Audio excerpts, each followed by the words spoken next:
as a symbol for the courts, right? Some blind lady holding a scale, or just a scale by itself, because you can't have justice until you have balance. And Allah subhanahu wa ta'ala even refers to balance, the mizan. And He says He made the universe in balance. وَالسَّمَاءَ وَضَعَهَا, so He says, وَضَعَ الْمِيزَانِ, وَالسَّمَاءَ رَفَعَهَا وَوَضَعَ الْمِيزَانِ. He elevated the skies, He raised these skies, and He placed the balance. أَلَّا تَطْغَوْا فِي الْمِيزَانِ. So you don't violate the scales, meaning you are people of balance, you are people of justice. So balancing and being balanced and being just go hand in hand.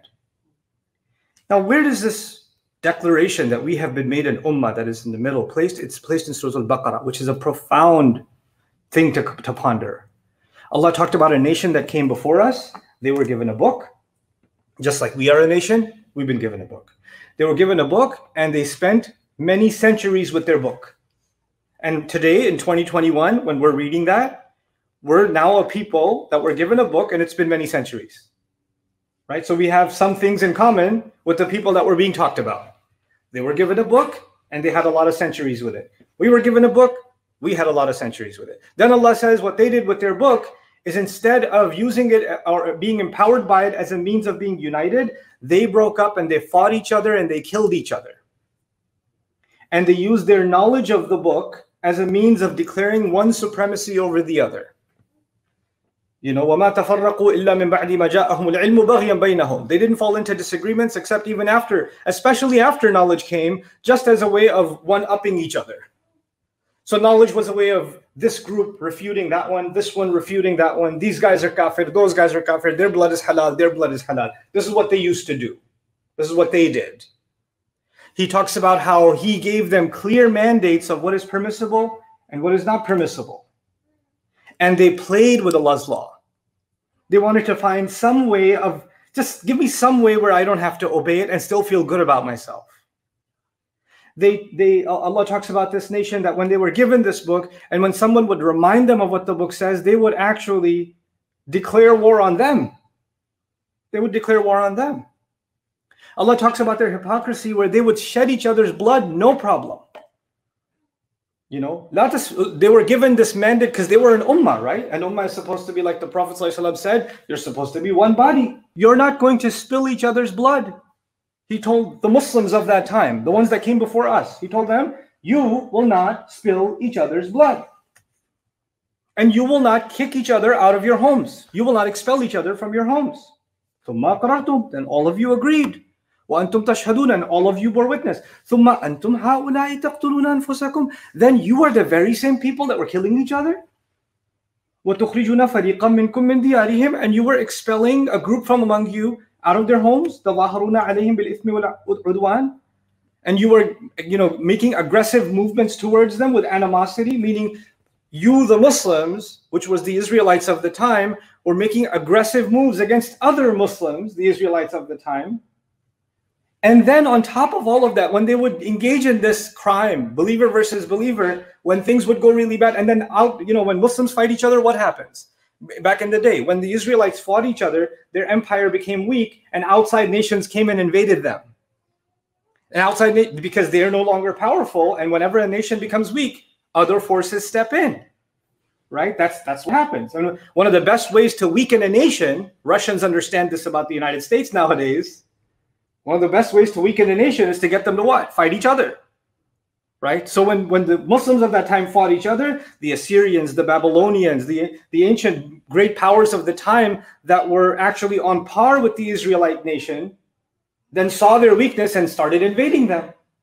And when these kuffar came and started invading them, many of them were taken prisoner, many of them were taken captive, many of them were oppressed. And when they were oppressed, then they would have, those are your brothers, they've been oppressed by the kuffar, free them. When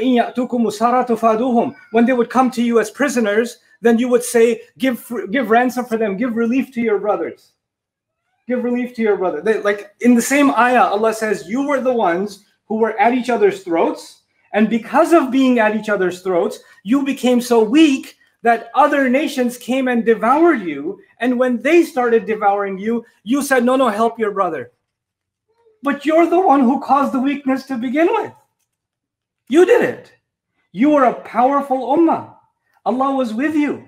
فَضَّلْنَاكُمْ عَلَى الْعَالَمِينَ. Allah reminds the Israelites, we had given you preference over all other nations of the world. Allah said about them, you know what He said about them? They would have had stability and governance and prosperity in this world, not just akhirah. As a nation, you know, an individual, a person can go through difficulty as a believer, right? In this life, you can be the best believer and have a very difficult life. That's absolutely true of even the prophets, yes? But the formula Allah has for nations is different. The formula for individuals is something else. The formula in the Quran for nations is different.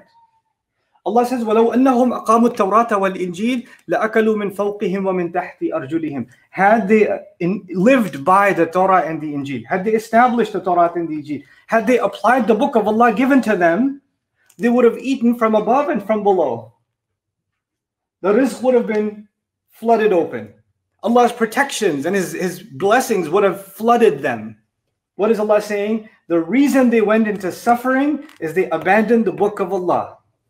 And what was the suffering? In stages, as Allah describes in Surah Al-Baqarah, before He tells us we are the balanced nation, they lost balance. First, they fought each other. They fought each other enough that they became weak and pathetic.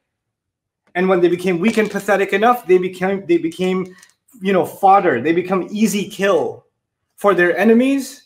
And then some of you felt bad for them. Some of you felt this is not our history. This is the history of Bani Israel, who Allah says He gave the honor of being an ummah and the preferred people, and they ruined it.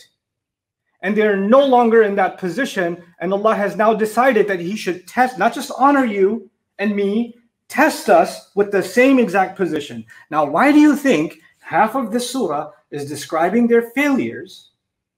And then He says, we have thus made you a nation characterized by balance. That's because don't mess up like they did. Don't do what they did. Because وَلَن تَجِدَ لِسُنَّةِ اللَّهِ تَبْدِيلًا. You will not find a change in the way Allah does things. You will not. Allah's formula is the same.